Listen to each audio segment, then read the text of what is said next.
Hello everyone, स्वागत है आप सभी का एक बार फिर से आपके अपने चैनल पर। मैं आपकी अपनी English educator, English mentor Amrit Kaur आप सभी का स्वागत करती हूँ। तो जैसे कि आप लोग देख सकते हैं, आज हम एक नहीं दो नहीं बहुत सारी चीज़ें जो है वो यहाँ पर डिस्कस करने वाले हैं। आप लोगों के साथ ऑलरेडी एक सेशन में शेयर कर चुकी हूँ जहाँ पर हमने डिटेल्स हमने यहाँ पर साझा करी थी बच्चे, short notification details for UPSC, EPFO, PA के पोस्ट के बारे में। आज यहाँ पर उसका एग्जाम पैटर्न, उसका सिलेबस, क्या टॉपिक्स हैं, क्या टॉपिक्स कितने मार्क्स का है, कितनी वेटेज है, कितने क्वेश्चंस हैं, वो सब कुछ यहाँ मैं आपके लिए लेकर आई हूँ। तो आइए इस सेशन में थोड़ा सा हम डिस्कशन कर ले।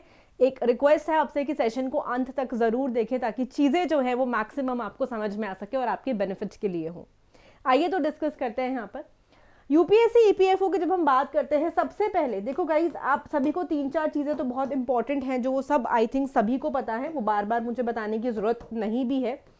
7 मार्च को इसका नोटिफिकेशन है जो वो जारी किया जाएगा, ठीक है ना। ये नोटिफिकेशन आपका आउट हो जाएगा, यानी कि एक शॉर्ट नोटिफिकेशन तो है बट फॉर्म फिलिंग डेट्स जो है वो आपकी 7 से लेकर 27 मार्च तक ये आपकी फॉर्म फिलिंग डेट्स हैं जो आपके सामने बिल्कुल रहेंगी। तो ये डेट्स को बहुत ध्यान में रखना है। वैकेंसीज की बात करते हैं तो 323 टोटल 323 वैकेंसीज है जो कि छोटी नहीं है। यूपीएससी अपने आप के अंदर ही बहुत ही ज़्यादा अहम रोल अदा करता है। यूपीएससी की वैकेंसी है तो जाहिर बात है कि यार वैकेंसी भी बहुत ही बढ़िया होगी। चलिए डिस्कस करते हैं यहाँ पर। सबसे पहले हमारे पास जो है एक सिलेक्शन प्रोसेस क्या है। पोस्ट का नाम है जी यूपीएससी ईपीएफओ पर्सनल असिस्टेंट। इसके सिलेक्शन की स्टेजेस की बात करते हैं। हमारे पास एक रिटन एग्जामिनेशन होगा, डॉक्यूमेंट वेरिफिकेशन होगा और उसके बाद आपका मेडिकल एग्जामिनेशन होगा। यहाँ पर जो मेरे पास स्टेजेस हैं, मैं कुछ स्टेजेस आपके साथ यहाँ डिस्कस करने वाली हूँ। स्टेज नंबर 1 जो पहली स्टेज है उसमें आपके पास इंग्लिश, रीजनिंग और न्यूमेरिकल एबिलिटी, ये 3 सब्जेक्ट्स रहने वाले हैं। यानी कि QRE, आप सभी को पता है कि QRE की क्या इंपॉर्टेंस है, क्या महत्वता है, और बहुत सारे स्टूडेंट्स इस QRE में ऑलरेडी बहुत ज़्यादा इंटेलिजेंट है। क्यों? क्योंकि आप मल्टीपल एग्जाम्स की तैयारी कर रहे हो उस QRE के थ्रू। अब जब मल्टीपल एग्जाम्स की तैयारी कर ही रहे हो तो देखते हैं यहाँ पर क्या क्या चीज़ें हैं जो आपने ऑलरेडी कवर की हैं और यहाँ पर वेटेज क्या है। अब हर बच्चे को basic English, basic quants, basic reasoning हर किसी को आती है। तो 30 मार्क्स यहाँ, 35 यहाँ और 35 ही यहाँ, मतलब ये 100 नंबर का पेपर, 100 ही क्वेश्चन, 30 क्वेश्चन आपको इंग्लिश में देखने को मिलेंगे, 35 यहाँ और 35 ही यहाँ। और ये जो स्टेज 1 है ये आपका क्वालिफाइंग स्टेज है। ये भी मैं आपको थोड़ा सा यहाँ पर बता दूं, ये आपकी एक क्वालिफाइंग स्टेज है। इसके बाद आप जाते हैं स्टेज नंबर 2 में, यानी कि ये स्टेज सिर्फ और सिर्फ आपकी स्क्रीनिंग के लिए काम आएगी, ठीक है।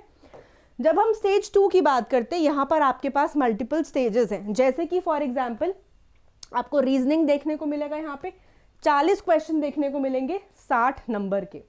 जनरल इकोनॉमी और फाइनेंशियल मैनेजमेंट आपको यहाँ देखने को मिलेगा 40 और 40 का, 40 क्वेश्चन 40 नंबर। इंग्लिश लैंग्वेज आपको 30 क्वेश्चंस 40 मार्क्स के लिए देखने को मिलेगा और क्वांट्स आपको यहाँ पर 40 क्वेश्चंस 60 मार्क्स के लिए। यानी कि ये हो गए आपके टोटल 150 क्वेश्चंस और 200 मार्क्स का ये पेपर आपका हो जाएगा। साथ ही में आपके पास एक डिस्क्रिप्टिव का भी पेपर है जहां पर आपको 3 क्वेश्चंस देखने को मिलेंगे, letter writing, precis writing and comprehension. Letter writing आप सबको बखूबी से आपने बहुत अच्छे से करी है। मैंने आप बहुत सारे स्टूडेंट्स को लेटर राइटिंग बहुत अच्छे से करवाया भी है, तो मेरे सेशंस भी आप देख सकते हो। लेटर राइटिंग या descriptive writing by Amrit Kaur ma'am, ये भी डालोगे तो सारा डिटेल्स आ जाएगा। Number 2 precis writing. अब अगर आपका रीडिंग बहुत अच्छा है ना, तो प्रेसी क्या होता है, इतना आपने आर्टिकल पढ़ा और उस आर्टिकल में से एक छोटा सा कंसाइज पार्ट आपने निकाल दिया, बहुत ही क्लियर, स्पष्ट, ट्रांसपेरेंट और इजी शब्दों में आपको वहाँ पर लिखना है, ठीक है। और साथ ही में आपका कॉम्प्रिहेंशन। हो सकता है सवाल आपको कुछ इस प्रकार से आए, एक कॉम्प्रिहेंशन आपको दिया है, आपको उसको रीड करना है और साथ ही साथ उसका डिस्क्रिप्टिव आंसर लिखना है, यानी कि सब्जेक्टिव आंसर लिखना है। हाँ, रीडिंग कॉम्प्रिहेंशन में, एमसीक्यूज में, ऑब्जेक्टिव क्वेश्चंस में तो आप बहुत ही ज़्यादा इंटेलिजेंट है। थोड़ा सा आपको अपना दिमाग इसके सब्जेक्टिव में भी चलाना है। बात करते हैं यहाँ पर, तो 3 क्वेश्चंस बच्चे जी आपको यहाँ देखने को मिलेंगे प्यारे बच्चों। साथ ही में बेटा 30 मार्क्स का पेपर, 45 मिनट्स। ये 3 चीज़ें लेटर, प्रेसी और कॉम्प्रिहेंशन देखने को मिलेगा स्टेज नंबर 2 में। इसी के साथ मैं यहाँ पर ख़त्म नहीं कर रही हूँ, मैंने कुछ इसके टॉपिक्स भी लिखे हैं आपके लिए यहाँ पर। आइए थोड़ा सा एक नज़र वहाँ भी मारते हैं। रिटन टेस्ट की बात करते हैं तो जो स्टेज 1 है वो MCQ होने वाला है आपका। सेकेंड भी है आपका उसी टाइप से होगा, लेकिन डिस्क्रिप्टिव पार्ट भी उसका एक रोल है, उसका एक पार्ट है, नॉट रोल है। Test would be bilingual except English, of course हर सब्जेक्ट आपको इंग्लिश और हिंदी 2 वर्जन्स में दिया जाएगा। बाइलिंगुअल होगा 2 वर्जन्स में दिया जाएगा, लेकिन इंग्लिश की बात करते हैं तो इंग्लिश आपको एक ही भाषा में, इंग्लिश के लिए कोई वर्जन नहीं दिया जाएगा। The test will have 200 questions each carrying 1 mark. The duration of the test shall be 2 hours. Stage 2 की यहाँ पर बात हो रही है। There shall be a negative marking of 1/3 for each negative or each wrong answer. यहाँ पर हम बात करते हैं कुछ टॉपिक्स की जो आपको यहाँ पर देखने को मिल रहे हैं। अब आपने देखा यहाँ पर आपके पास है quant, reasoning, general studies. General studies में आपके पास है history, Indian freedom struggle, Indian polity, मतलब कि उसके सब पार्ट्स हैं। हिस्ट्री आ गया, पॉलिटी आ गया, इकोनॉमी आ गया, जनरल साइंस आ गया, कंप्यूटर भी उसका एक छोटा पार्ट आ गया, और सोशल सिक्योरिटी और करंट अफेयर्स आ गए। साथ ही में जैसे ही आपने देखा क्वांट्स, रीजनिंग, जनरल स्टडीज, ऐसे ही आ गया आपके पास इंग्लिश भी। अब इन सभी के साथ, क्योंकि मैंने आपके साथ बहुत बखूबी तरीके से डिस्कस किया है कि ये तो हो गए हमारे पास सब्जेक्ट्स, इन सब्जेक्ट्स में प्यारे बच्चों क्या टॉपिक्स होने वाले हैं उसका भी कुछ कुछ एग्जाम्पल मैं आपको देने वाली हूँ। भूलना मत, ये लेवल 7 की नौकरी है, यानी कि जब हम इसकी पे स्केल की बात करते हैं, ठीक है, ये मैंने आपको तब भी बताया था जब हमने एक शॉर्ट नोटिफिकेशन किया था कि यहाँ पर पे स्केल इसका लेवल 7 है। एज लिमिट की बात करते हैं यहाँ पर तो भी याद रखेंगे 18 से 30 वर्ष, 18 से 30 वर्ष की आयु वाले स्टूडेंट्स यहाँ पर इसको अपेयर कर सकते हैं। एलिजिबिलिटी क्राइटेरिया, आपको एज समझ में है। अब मैं बात करूंगी एजुकेशन क्राइटेरिया की, एजुकेशन क्वालिफिकेशन की। तो प्यारे बच्चों, अगर आप लोग ग्रेजुएट हैं, ठीक है जी, अगर आप लोग ग्रेजुएट हैं तो ये यहाँ पर इसका एक एजुकेशन हो जाता है, यहाँ पर ये इसका एक पे स्केल हुआ, ये इसका एजुकेशन हो गया यहाँ पर, और ये इसकी एक एज लिमिट हो गई। और टॉपिक्स और एग्जाम्पल अभी मैं आपके साथ डिस्कस यहाँ पर कर लूंगी, तो इसको ज़रा यहाँ से हटा देते हैं थोड़ी देर के लिए, ठीक है। तो यानी कि ये कुछ बहुत इंपॉर्टेंट अहम चीज़ें हैं। पे स्केल क्या रहने वाला है, एजुकेशन क्वालिफिकेशन क्या है, एज क्या है, वो अभी हम डिस्कस करेंगे, ठीक है। तो सिलेबस की बात करते हैं, यहाँ पर ये चीज़ें आपको दिखाई दी, पैटर्न मैंने आपको ऑलरेडी अभी समझा दिया है, उस सिलेबस में टॉपिक्स क्या है वो भी हम डिस्कस करते हैं। आइए, बहुत ही ज़्यादा डिटेल्ड, आई एम श्योर आपको समझ के अच्छा ही लगेगा, बहुत ही डिटेल्ड सेशन है जहाँ पर मैंने आपको पैटर्न भी समझा दिया है, ठीक है। पैटर्न के साथ ऑफ कोर्स मैं आपको टॉपिक्स भी समझा रही हूँ, which is the section wise UPSC EPFO का सिलेबस अभी हम यहाँ पर कवर करने वाले। आइए तो बात करते हैं history, Indian freedom struggle. History की बात करते हैं, और हिस्ट्री में जब मैं इंडियन फ्रीडम स्ट्रगल की बात करती हूँ तो कुछ इस प्रकार से, आई एम नॉट श्योर अगर ये आपको इजीली अच्छे से दिख रहा है या नहीं, 1 मिनट देंगे, चलिए। तो यहाँ पर कुछ इस प्रकार से आपको सेशंस टॉपिक्स दिख सकते हैं प्यारे बच्चों। Causes of rise of Indian national movement, revolt of 1857, formation of INC, the moderate phase, the partition of Bengal 1905। मतलब ये सभी टॉपिक्स आपने हिस्ट्री में पढ़े हैं कहीं ना कहीं, और हिस्ट्री तो छोड़िए, आप अपने बैंकिंग एसएससी एग्जाम्स में भी ये चीज़ें कवर करते हैं हिस्ट्री की। तो क्यों ना जो सब चीज़ें आपने पढ़ी हैं, सिर्फ थोड़ा सा आपको करना क्या है, थोड़ा सा आपको प्यारे बच्चों एक रिवाइज करना है, एक ब्रश अप करना है। सिलेबस आपके सामने है, पैटर्न आपके सामने है। आने वाले कुछ सेशंस में कुछ प्रीवियस ईयर क्वेश्चंस भी मैं आपको करवा दूंगी यूपीएससी ईपीएफओ से रिलेटेड, ताकि आपको एक ट्रेंड, एक एग्जाम का पैटर्न पता लग सके, ठीक है। आगे देखते हैं जी। Swadeshi movement, Lucknow pact, the Gandhian era, revolutionary movements, Indian movements, satyagraha, Rowlatt act, Indian national movement, तो ये सभी चीज़ें आपने देखी कहीं ना कहीं कि मैम हमने तो ये कवर की हैं, बस एक नज़र मारनी है दोबारा से, और वही उतना ही करना है, बस यहाँ पर उतना ही करना है।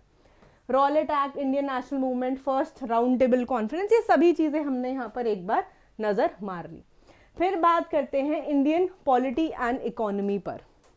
अब इंडियन पॉलिटी के अगर क्वेश्चंस आपको देखने को मिले, अगेन पॉलिटी कहाँ नहीं पढ़ी, किसने नहीं पढ़ी, आई थिंक आप लोगों ने स्कूल्स में पढ़ी है, स्कूल्स के बाद जब मल्टीपल एग्जाम्स की तैयारी करी है तब भी पढ़ा है। तो इन शॉर्ट सिर्फ रिविजन ज़रूरी है यहाँ पर अभी हमें, ठीक है ना। Official language, judiciary supreme court के बारे में, पार्लियामेंट ऑफ इंडिया के बारे में, fundamental rights, fundamental duties, DPSPs, आप सभी स्टूडेंट्स ने बहुत गहराई से पढ़ा है, सिर्फ थोड़ा सा ब्रश अप करना है। मैं बार बार इस पर लाइट डाल रही हूँ कि यार बहुत मेहनत नहीं करनी, कहीं ना कहीं किसी एग्ज़ाम की तैयारी कर रहे हो, 18 से 30 साल के हो और अगेन ग्रेजुएट्स हो, तो इस पेपर को ज़रूर भरो यार, ज़रूर भरो, ठीक है। चलिए, fundamental duties, executives, president, PM, ये सब ये वाले सवाल, स्टेट लेजिस्लेचर वाले सवाल, कॉन्स्टिट्यूशनल बॉडीज़ के सवाल, इमरजेंसी प्रोविजंस, गवर्नर और उसके फंक्शंस क्या हैं, मतलब ये मैंने कुछ एग्जाम्पल के तौर पे आपको बताया है कि ये टॉपिक्स आप लोगों को ज़रूर कवर करने हैं if you are preparing, appearing and thinking to fill up this particular form, ठीक है। चलिए जी, अब बात आती है यहाँ पे जनरल साइंस की। जनरल साइंस की कैटेगरीज में क्या क्या बांट दिया जी, फिजिक्स, केमिस्ट्री, बायो। आइए देखते हैं। अब फिजिक्स है तो भैया ज़रूर, जाहिर सी बात है, SI यूनिट, मोशन, फोर्स पढ़ के 9th स्टैंडर्ड तक जो आपने पढ़ा था ना, मैं ये नहीं बोलूँगी 11वीं 12वीं वाला भी आएगा, 9वीं कक्षा तक जो आप बेसिक्स पढ़कर आए हैं ना केमिस्ट्री के या फिजिक्स के, sound energy, motion, light wave energy, electricity, यार पढ़ के थक गए थे। 10वीं में भी पढ़े थे, शायद याद ही होगा, है ना, बोर्ड्स में भी आप सबने ये चीज़ें पढ़ी थी। Chemical properties of elements, periodic table, chemical properties of substances and other daily uses, मतलब 9th to 10th लेवल तक वाला आपका ये जनरल साइंस में से सवाल आएंगे।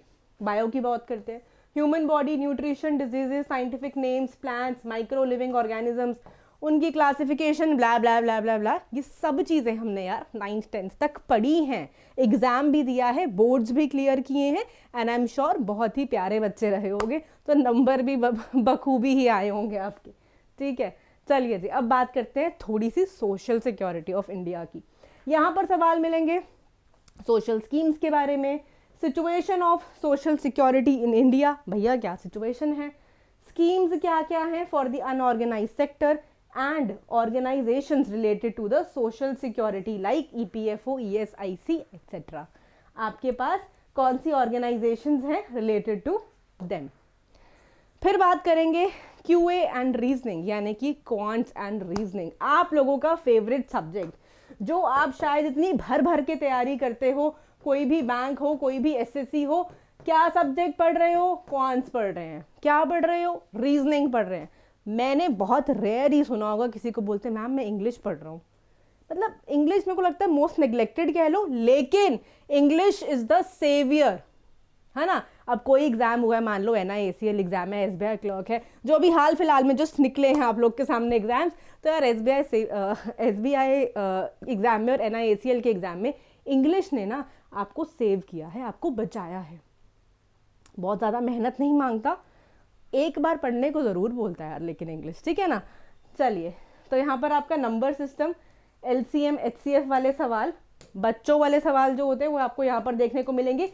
क्यों बच्चों वाले, क्योंकि आप इसकी बेतोड़ मेहनत यहाँ कर चुके हो, बस रिवाइज करना है, तो ज़रूर फॉर्म भरना है। कितना पंप कर रही हूँ आप लोगों को, यार ये सब आपने पढ़ा हुआ है, ठीक है। Mixture alligation, partnership, profit and loss, compound interest, simple interest. Reasoning में देखेंगे यहाँ पर आपके पास sequence series, blood relation, direction, syllogism, sitting arrangement, puzzle, DI, और आपके पास ये सभी सवाल इस प्रकार से हो गए। फिर आ जाए आपका प्यारा सा इंग्लिश, जहाँ पर आपको कुछ नहीं करना बट नंबर ऐसे आ जाएंगे, ठीक है। कुछ बहुत ज़्यादा मेहनत नहीं करनी, बस सिर्फ और सिर्फ नंबर की कामना करनी है।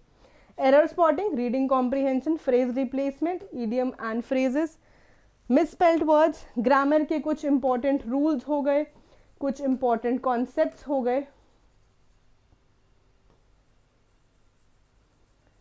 ठीक है जी। Sentence rearrangement, cloze test, antonym synonym, comprehension, ये सब पार्ट क्या करना है डेली जिंदगी में, रोजमर्रा की जिंदगी में। आप अपनी बैंकिंग में तैयारी कर रहे हो इसको, आप अपने एसएससी में तैयारी कर रहे हो, और आप अदर कॉम्पिटेटिव एग्जाम्स में भी इसकी तैयारी कर रहे हो। सिर्फ और सिर्फ थोड़ा सा ब्रश करना है रूल्स को, क्वेश्चंस को देखना है। मैक्सिमम चीजें बताऊं तो क्या करना है, एक तो यार पेपर पैटर्न आपको समझ में आ गया, सिलेबस आपको समझ में आ गया।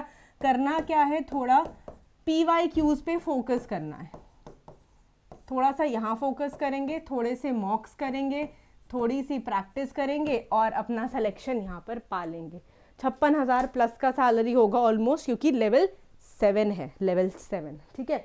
चलिए, तो अब यहाँ पर एक चीज़ मैं बताना चाहूँगी, जो भी बच्चे मुझे नहीं पता आप लोग मेरे साथ एसोसिएटेड हो नहीं हो, कहाँ पर नहीं हो, कोई भी डिटेल चाहिए आपको, डिटेल मिल जाएगी इंग्लिश बाय अमृत कौर पर, इंस्टाग्राम, टेलीग्राम, यहाँ पर जुड़ जाएंगे। ऑफिशियली आप मेरे साथ यहाँ पर जुड़ जाएंगे।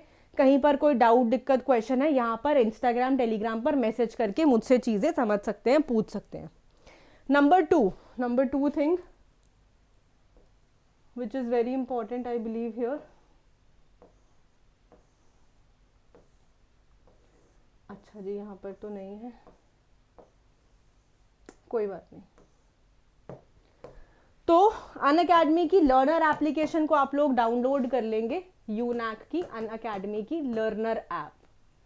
जब इस लर्नर ऐप को डाउनलोड करते हो, यहाँ पर सर्च कॉलम में डालोगे अमृतपाल सोडी, विच इज माई नेम। जी हाँ, यहाँ नहीं है लेकिन यहाँ पूरा आएगा। नाम क्या है जी, अमृत, मैं कैप्स में लिख रही हूँ, पाल सोडी, अमृतपाल सोडी आप यहाँ पर कैप्स में डाल दोगे और फटाफट जाकर इसको फॉलो कर लोगे।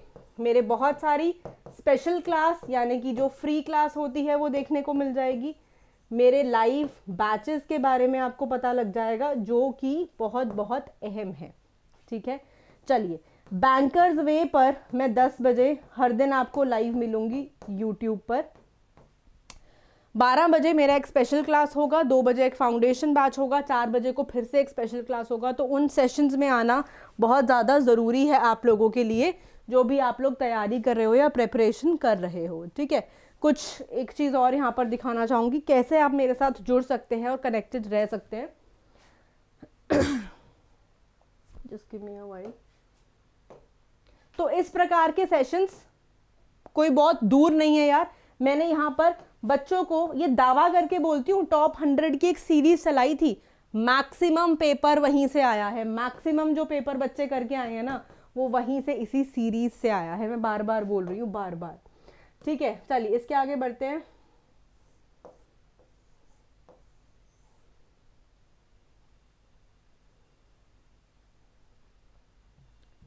तो ये रहा अनअकैडमी ऐप को आपने यहाँ पर जल्दी से क्या कर लिया है जी, डाउनलोड कर लिया। बैंक एग्जाम्स में गए, सर्च कॉलम में डाला अमृतपाल सोडी मेरा पेज, क्योंकि इंग्लिश जो है वो आपको बहुत सारे चीज़ों में मदद करने वाली है।